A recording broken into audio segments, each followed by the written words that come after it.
Okay, welcome to Digital Forensic Essential course. Today we'll be talking about Windows Forensic. Okay, another important topic where most of the attacks normally happens in Windows machine. So you need to know how to detect the attacks in Windows. Okay, so we'll understand about volatile, non-volatile information, Windows memory and registry, and also how to examine the cache, cookies, history recorded in the web browsers, and how to examine Windows files and metadata. These are the four important things we'll be talking today. So let us start with the volatile and non-volatile information. So can you give an example of volatile information? Because already you know what is an example of volatile information. What do you mean by volatile? We saw this in the two sessions before. Can you type? Stored in RAM, exactly, Pranay. Yeah. Stored in the cache, right, memory. These are volatile. So once you switch on, you shut down the particular application, it may erase. Right? Non-volatile, some example. Non-volatile.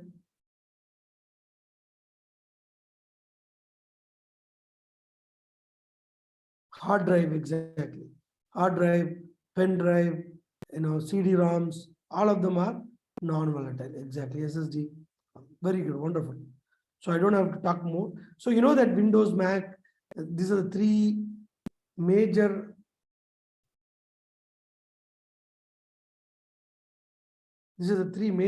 operating system, so, and most of them are based out of Windows, right?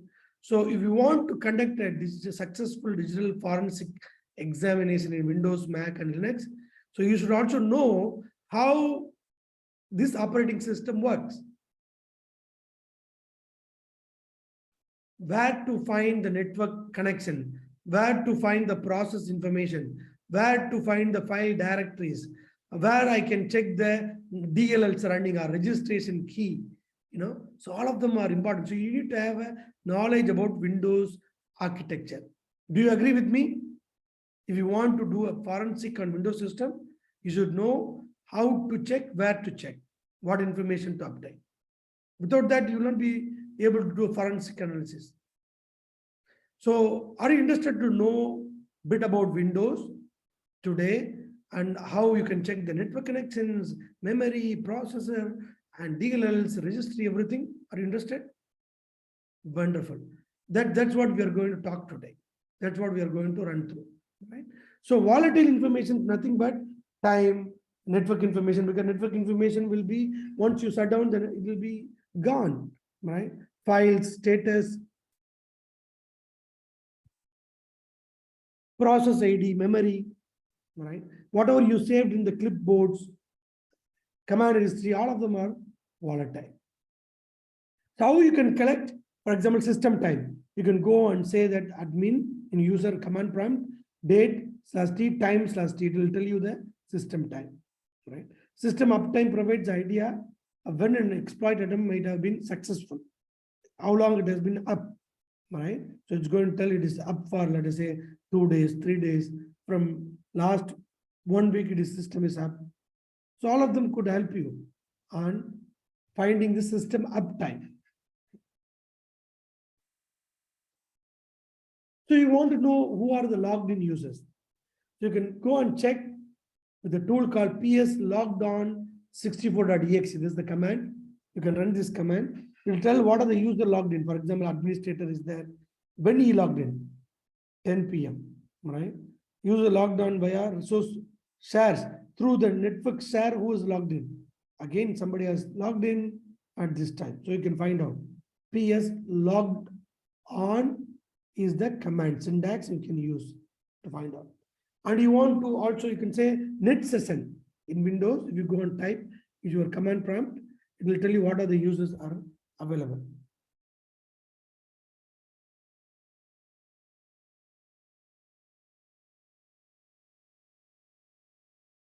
Yeah, it's in Windows, but in Mac, it is going to be different. Yeah. So I'm running a Mac, so it doesn't show you.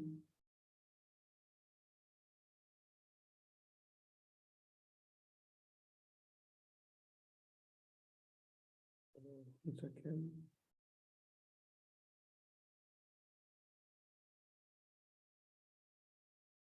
Yeah. So you can run something called net sessions, which will give you all the users who are connected to your PC. You would like to try in your PC? Can you try and tell me who is connected? Maybe paste it in the chat box. You go to command prompt and say net space sessions. Yeah, net space session. The command prompt. Very good. If there is no entry, then nobody is connected. Yeah, write out and share me the result. And what is the logged-on session tools? You can also use currently active logged-on session, log-on session minus C and minus P will tell whoever is connected. Access denied because you don't have a permission. There is no entry means nobody is logged in. Very good. If somebody is there, it will tell. So you need to make it as an admin. Run the command prompt. Go to command prompt and run as an admin. Right click and say run as an admin. Yeah.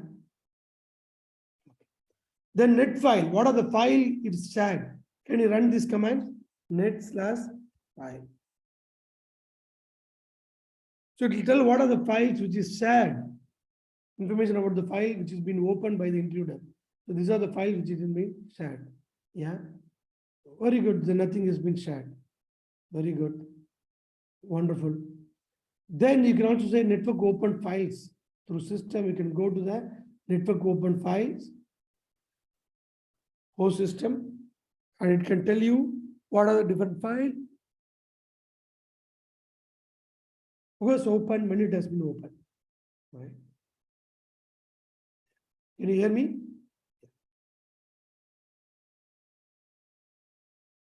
Fine. Okay, very good. So that is a tool.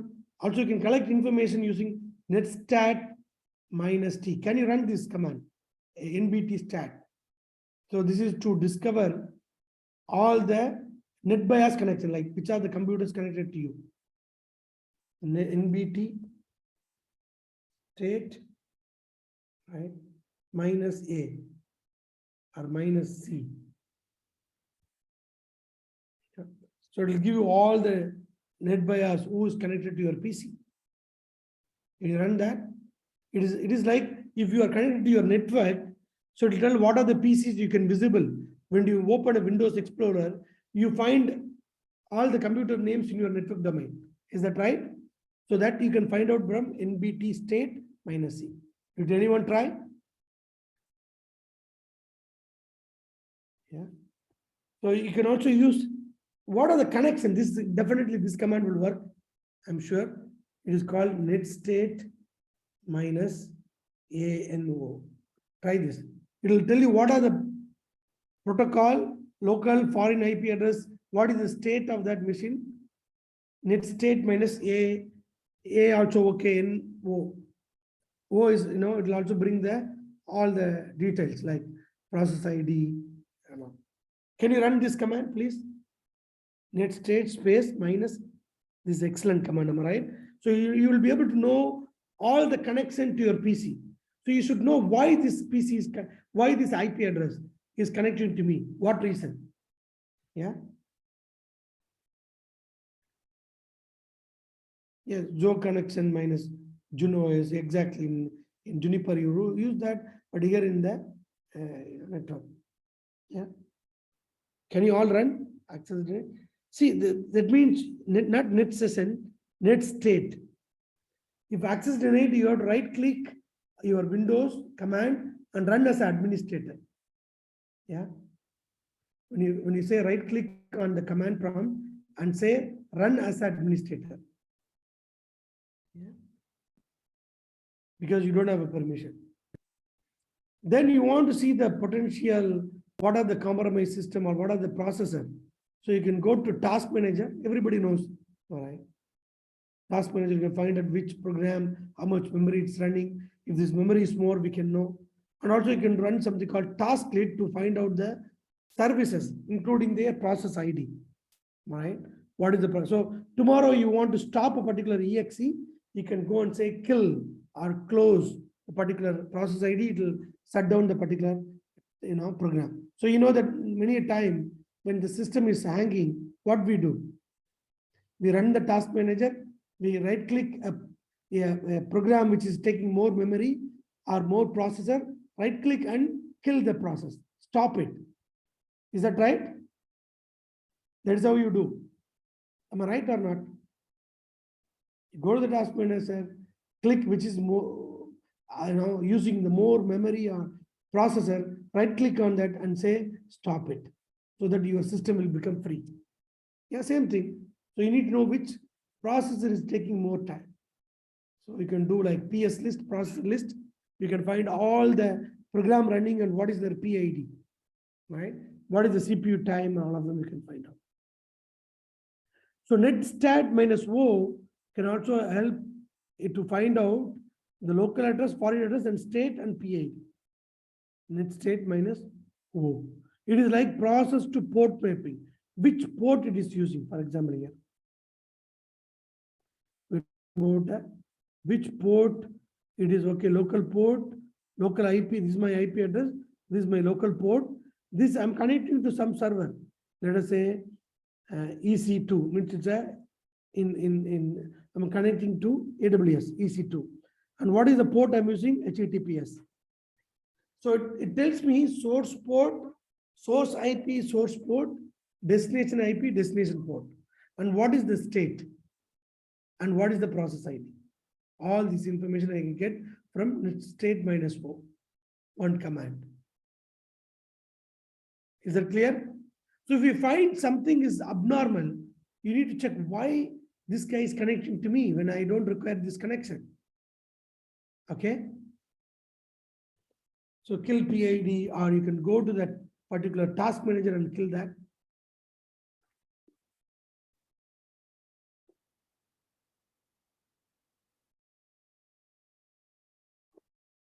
So is it clear so far? Now I'm going to go to the memory part.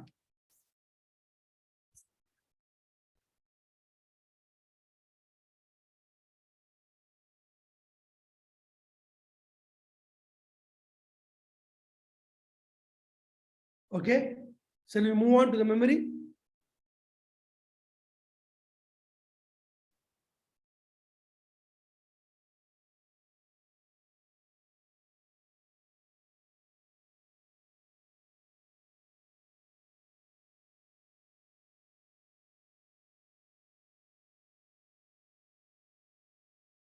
Great.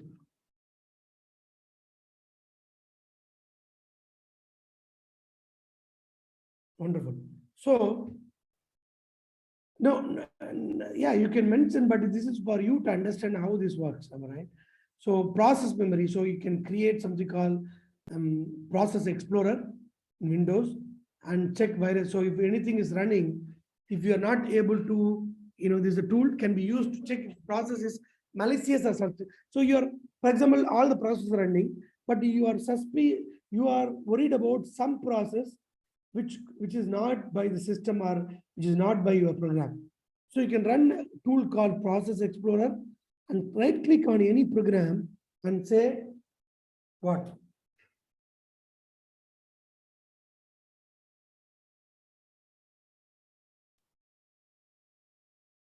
And check virus total. Virus total is the site which can check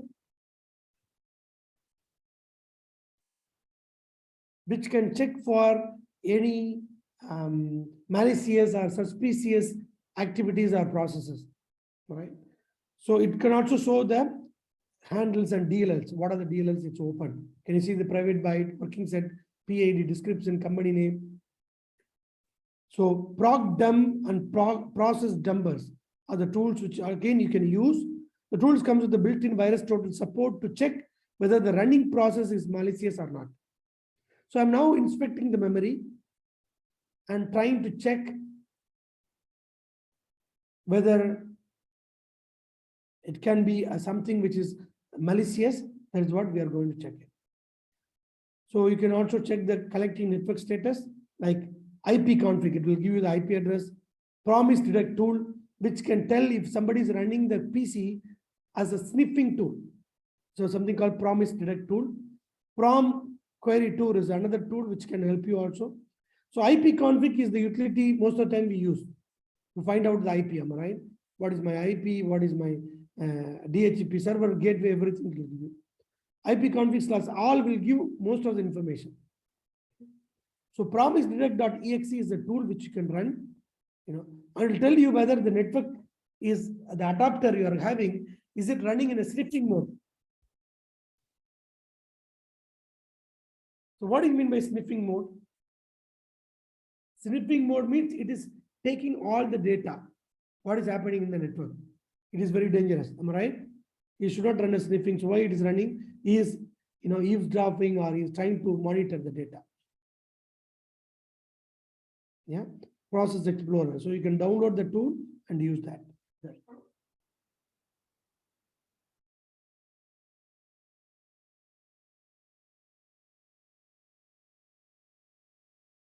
Okay. So this is what we have done for volatile. So now how to collect non-volatile? Because it's, even it's not going to change, am I right? Word processing, documents, spreadsheet, hard drives, DVDs, all of them. So what we can do, we can run a command called directory/o:(d) in the command prompt. This enables the investigator to examine the time and date of the OS installation. So if you run this one, it will tell you when the OS was installed. Okay. And the service packs, patches, directories that automatically update themselves often. So give priority to recently dated files. You find which are the things recently changed. You can find out here also. So it's called not directory space /o:(d) is the drive I am trying to examine. Right? So ESE database file. ESE is something you need to understand. It is called extensible storage engine.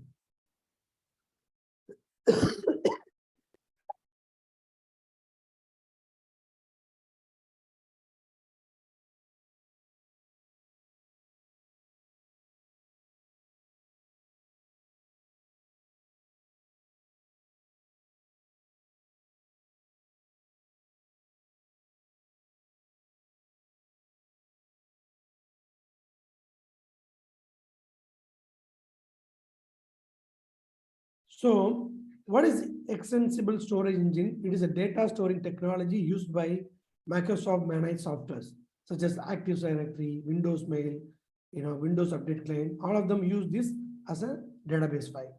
So it is also known as JET, blue, right? And the file extension of this database is called .edb. So if you are looking at your data, so most of your Windows mail, it will be contact.edb, am I right? Calendar.store.edb, which stores all the calendar information. Mail, right? Webcast, same way, mailbox database. Windows EDB stores index information for Windows search. Data store, it is all Windows update information. Spot.edb stores the favorite of Internet Explorer. So this is where the data is stored. Is it clear? Yeah, it is a database file. It is specific to Windows. So if we want to examine the file, you can use something called ESE database view. That is a file. So we can click on that and it can tell you what are the different files, type, where it is created, space used, flags, all of them it can give you. Okay. Same way Windows search engine analysis. You can also use ESE data storage technology, store the information, and you can find out, details related to the deleted data of a system. So when it is deleted, all of them it can give you. Redirecting externally connected device to the system. So if something is externally connected, and if they are trying to hide, you can also find out. Attacks connect external storage to the system and steal sensitive data. Right? So as a part of forensic investigation, you need to find out which are the devices connected to your system, laptop or server. Right? So later the investigator can get the specific external media from the suspect in a legal manner for further analysis. The utility, you need to have drive letter view.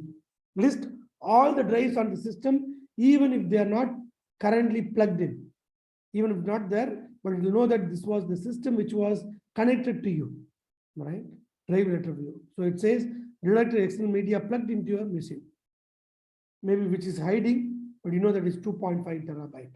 That means they are trying to copy the data into this. Okay. Slack space, again, portion of a hard drive that may contain data either from a previously deleted file or unused space. It is called slack space. So let us come to the memory and registry analysis. How you can do Windows memory analysis involves acquisition of physical memory like a RAM. Then you can detect hidden rootkits, find hidden Trojan objects. All of them you can do it. Because I took the memory, dumped it, and trying to analyze. Yeah, most of the applications are free. You can download, or we can also give you.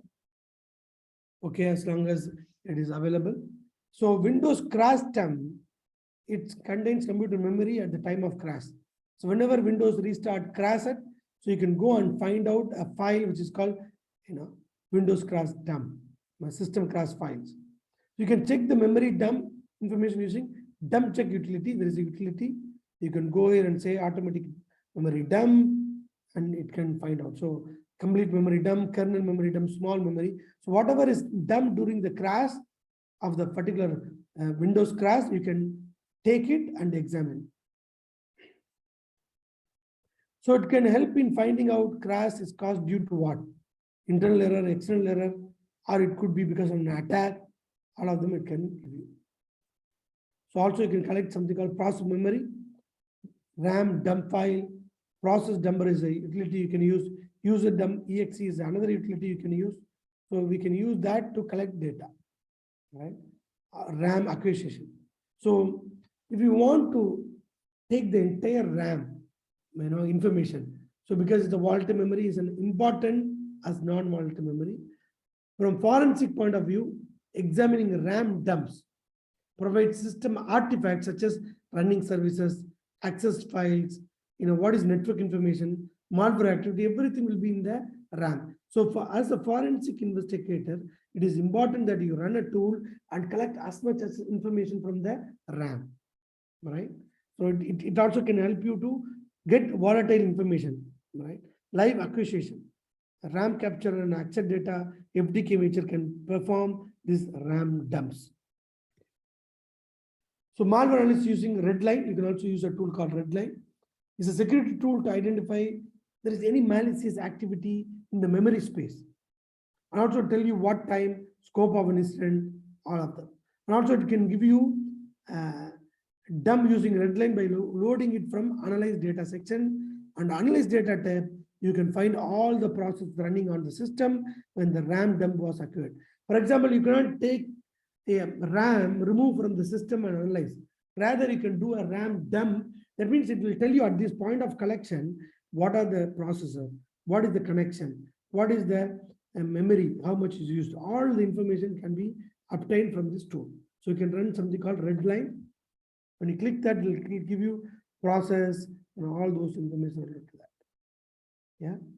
So you can run the ports, processes, and even it can go and help you to run the DLL, right? So it's telling run DLL, establish, it's a local IP address, what is the remote IP, which port it is running, it is giving you. So which looks suspicious because why this run DLL 32 should run? Why should establish connection from my PC to another PC? That's how you can find out suspicious activity. Are you able to follow in this? So when I run this, I want to find out why this run DLL. Okay, there is one exe, it's running closed, it's fine. But this one is running and creating established connect by my IP address to another IP address with port 4444. That means we can use this port to run a remote control operation to my PC. You can take control of my entire PC if this port is open. Are you able to follow? Please, it's more important that you understand the concept. So when I do analysis, I know that using memory analysis, that using this port, the attacker has installed a malware. That is what I can understand from the forensic investigation. Yeah. I can see only one person saying yes. Rest, all of you are not able to understand.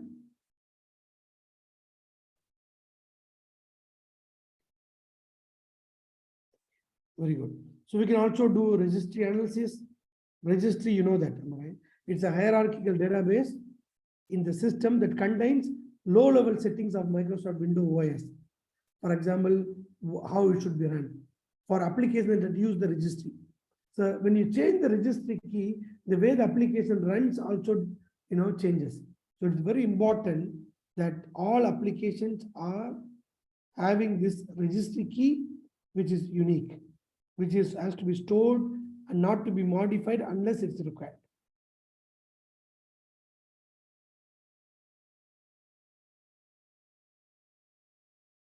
So what type of information I can get by examining the Windows registry? Can anyone type? It can help you to get the hardware drive information, can tell about what are the software installed, right? It also can help us to build the timeline analysis of a particular instance. So non-volatile, all of them is available permanent. This is what is called H key, right? Location, machine, users, all of them are good. Volatile is H key, class root, current users, current configuration, because after you shut down, this current configuration will vanish. Current user will be logged out, right? So these are the information which you can get using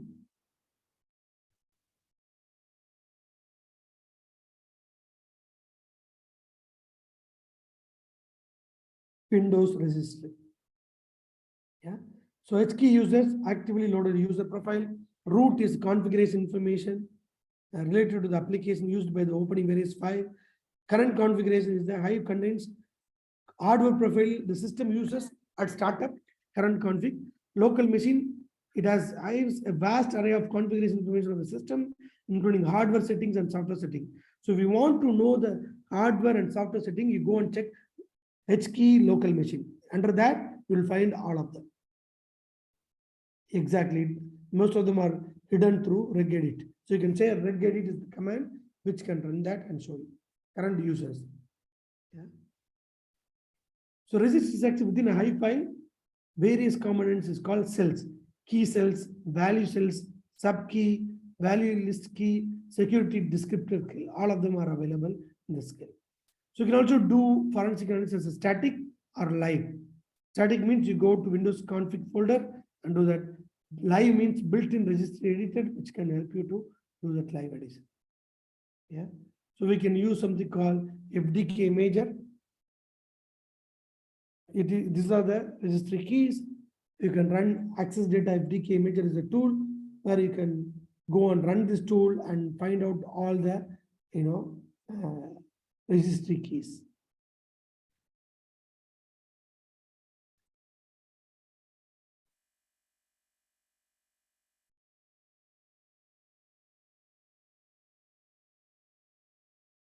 So here SAM, which is security account manager, it contains all the user data work groups. Sometime, you see here, engine, extract information related to software installation, right? And also software system, default, all of them you can get it from forensic analysis. So you are able to understand what is memory and registration key. Is it clear? So let me move on to the next one, which is called examining the cache, cookie, and web browser history. I'll run through quickly because most of the things you know. So whenever you log in to Chrome or Edge or any other Explorer, the web history, cookies, and cache information are stored in the browser. Is that right? Do you agree? Yeah. So let us quickly run through that. Cookie locations you can find out from cache. Also, you can go to Chrome cache view. You can run tools to find out what are the information stored in the Chrome. Cookie view, you can view all the cookies. History, you can say what are the sites I went, which time, what time I viewed. And also you can do Mozilla also same thing, you can do that with the tools, right? Microsoft Edge. So let us go into the last one. I will do the lab, it will be clear. Okay. So examine Windows files and meta files. Windows file. So Windows file is mainly to find out timestamp, file name, file size, all of them. Right? So system restoration point, rp.log. It is the restore point log file located within the restore point. So it has value indicating the type of restore point. For example, if the system is crashed, when you want to restore the file, where it has to go and load, that is what the restore point is. All right. So it is very important. So also if somebody change that, it will be change log.x. And also you can have prefetch files. I don't want to get into that much. Okay. Speed of the system boot process. And also it can help you to, you can find out the registration key of the prefetching files. And also you have image files, which is mainly, it contains all the metadata present in the JPEG image file, depends on largely on the application that created or modified it. It is called metadata, image, videos, and everything. So if you want to investigate, you can also investigate using. So what are the thing you're looking in metadata? Name, size, timestamp, GPS data, where it is created, all you can find out, right? So I'm just quickly run through file system, NDFS system, okay. So in a PDF file, we right click and say the document property, will tell title, author, and also tell location, file size, page size, tags, number of pages, all of them is part of the metadata, right? Same way for Word, all of them. So now let us get into some of the labs which will make things easy for you to understand, okay? So I'll try to learn the labs. So you want to create a, we'll have like 5 minute break. So then we'll start. Maybe labs will take 15 minutes. I want to cover that. So let us take a quick 5 minutes break. Now 9:10, 9:15 will resume. Okay. Then another 15 minutes, then we will end. Sorry, I'm taking half an hour more because last week we could not cover the labs. Fine.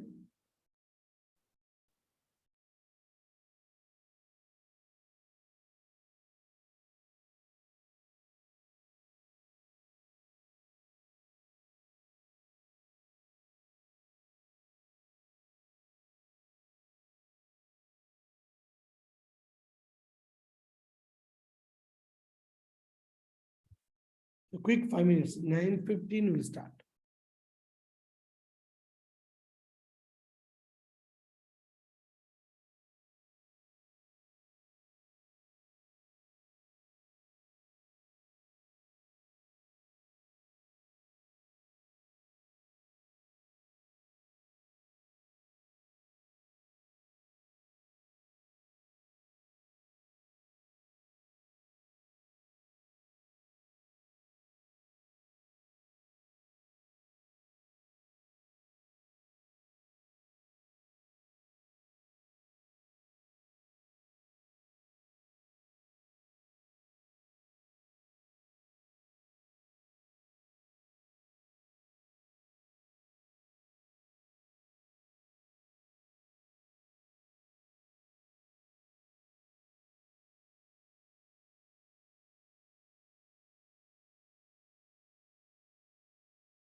Okay, welcome back. We are going to talk about Windows Forensic now. Okay, fine. Meanwhile, now those who are there, just make sure that you leave the feedback in the LinkedIn group, and ask Adil to Tahir to share the link for today's session. Tahir, you are there?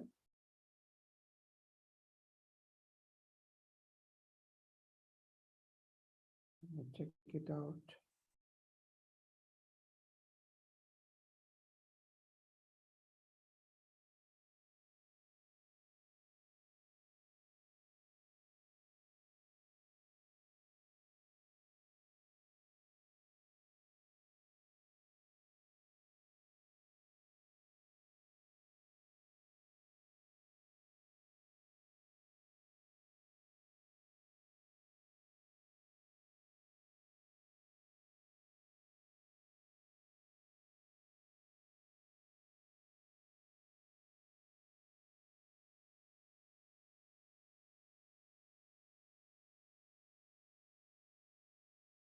Okay, so let us start.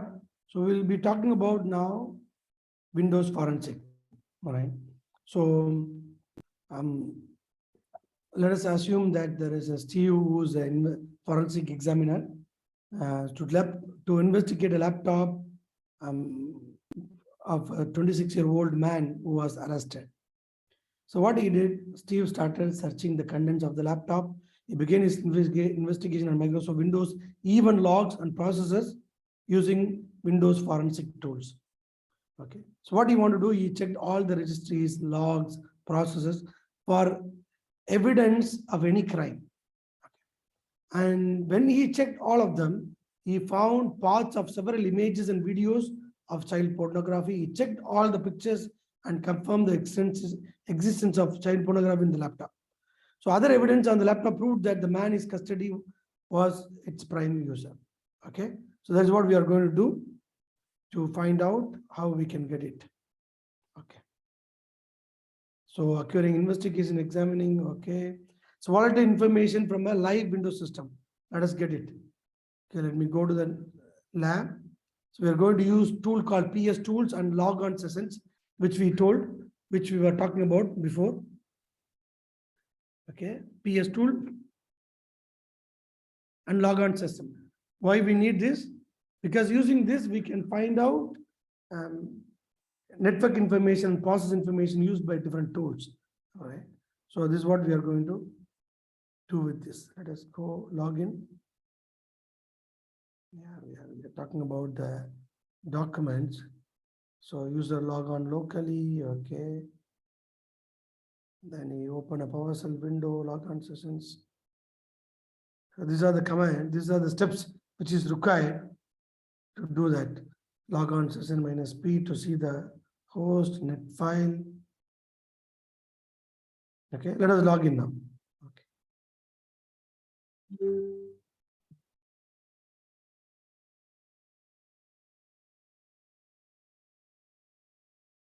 So now I open that. Let me go to the PC. So what I want to do, go to the PC, go to the tools and install memory, volatile data acquisition tools. Right? Like my PS tool is the one which we talked about. So let me open. Yeah, it is open in a PowerShell. PS logged in.exe. This is the tool. Okay, I'm running. See who's logged in. It's saying user logged in locally is administrator. User logged in via resource share. Okay, nobody is there. It's again administrator. Okay. So I run that tool as a PowerShell command. Then go to Windows PowerShell admin. Windows PowerShell will give you opportunity to run more script. So I'm saying net session. I'm able to see is there anything is running. Yeah, one administrator is connected. Idle time, it's fine. So log on sessions is another one tool. open with PowerShell Windows. I'm going to run that. I went into that and running that command, log on session. So it's saying all the users who are logged in, right? Font driver, negotiate, log on interactive, log on session user, NT authorized user. So it gives you all the user who have been logging into the system. Yeah. So I can see what are the services running when the user logged in. So just to capture what are the users who are logged in, what are the processor and are running. Both of them will be able to get it from these commands using Windows PowerShell. Okay, net state here, will I say net file. What are the files available are connected through available through for sharing, am I right? DFE tools, which is already available for sharing. So this is the simple method to start analyzing the particular file. So let us do exam web browser at artifact. So somebody says we want to check what is there in the web browser. Okay, let us see. So let us go into that lab directly. So we are going to see the cache view of Google Chrome and find out what are the information available in the cache. So it's showing all the cache view, cookie view, what are the different cookies, okay, which is available. And also which are the URL visited by you in the history. So let us go to the PC. Okay, go to SQL and Google. So this is the tool I'm going to use called Google Chrome cache view.exe. So it is going to take the Google Chrome and tell you what are the files it is available in the cache.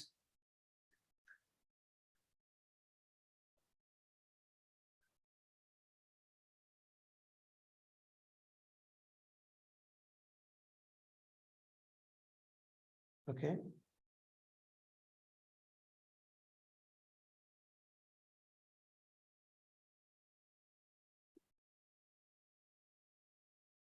So then we can also see the cookies. So these are the files, exes you can run and find out. It can directly take it from the Google Chrome. What are the cookies available?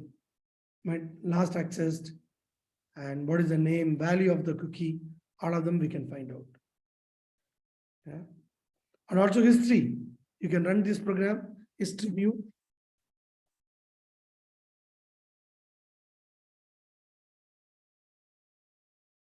Which again can give you all the browsing history of the user from Google Chrome. Okay. So this just to show you. And now let us do, we want to extract information from the processes. Okay. In Windows file.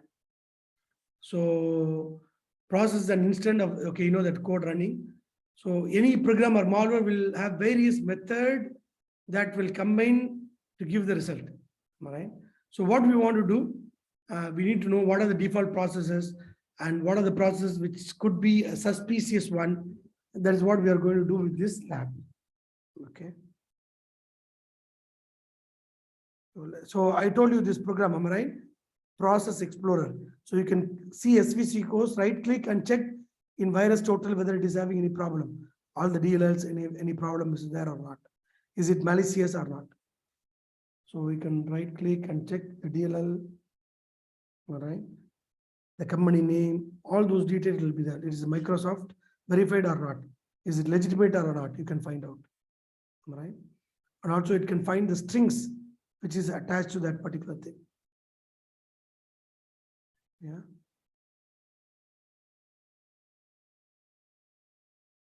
Also lower pan, okay. So let us go to the system. TFE tools, volatile, no, Windows forensic tools. Process Explorer is the tool. Someone asking how to do that. This is the tool you need to run. Okay, proc exp.exe.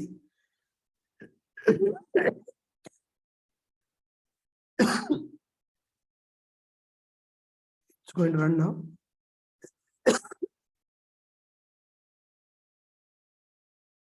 So it's taking all the process running in your system, and also it's giving the company name, which company, what is the description, what is the CPU. So all those information. It's saying, sir, svc.host.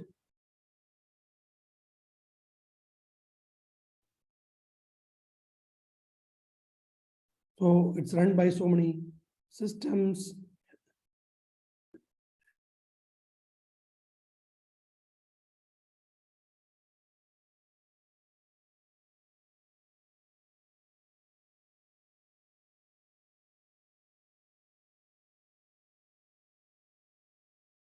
You can find the DLLs, right?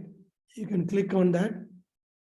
But really, the more information about that, what are the DLL it is impacting. You can find the company name, all right? So built by company name, it's, let us verify, saying verified in Microsoft. So it's okay. This, okay. Yeah, you can also find the strings attached to the particular one. So it is like we are going in deep and analyzing the particular program. And also we can search a particular compass.dll online, am I right? So it's a missing error, solves problem. You can also do with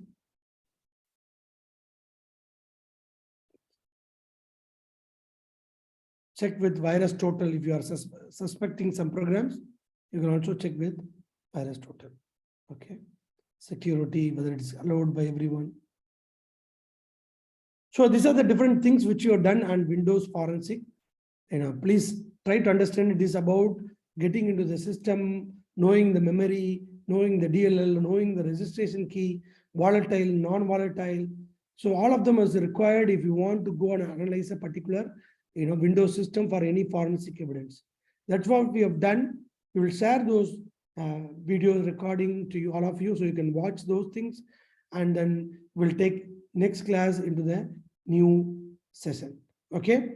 Thank you very much. I hope you enjoyed. I know that it is too much of time because we took more time. And also second part of Windows Forensic, it's more of, getting into the system, DLL, registration key, all of them is something new, but try to understand that you have a tool which can be run, which can help you to tell you whether it is a legitimate application or illegitimate, whether it is having a malware or not malware, whether it is having any connection outside or not. So you can use all the tools. You need to understand how to use the tool. That is the main thing. Do you agree? If you know how to use the tool, then things are easy to find out. Yeah? Yes. Zaki is telling yes. Yeah. So please share your feedback in the LinkedIn. The message which already Tahir has shared. Let me check. Tahir is there. So you can. Do you have any questions you want to ask? We have tomorrow's session. Please try to attend if you are free. If you're not attended, please share those session with others also.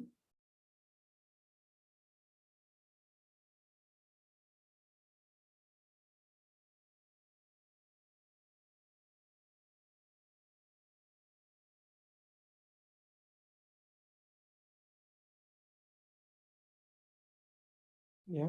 Where can you find the link to class recording? I will ask Tahir to share it. Okay, fine. Even the PPT will be given as a book to you. Don't worry about Farid. You'll get a book. Just what I require from you is just go and share your feedback, as well as share the LinkedIn connection which I have given, so that many users, your friends, colleagues can attend tomorrow's session. Okay. Thank you very much. See you next week.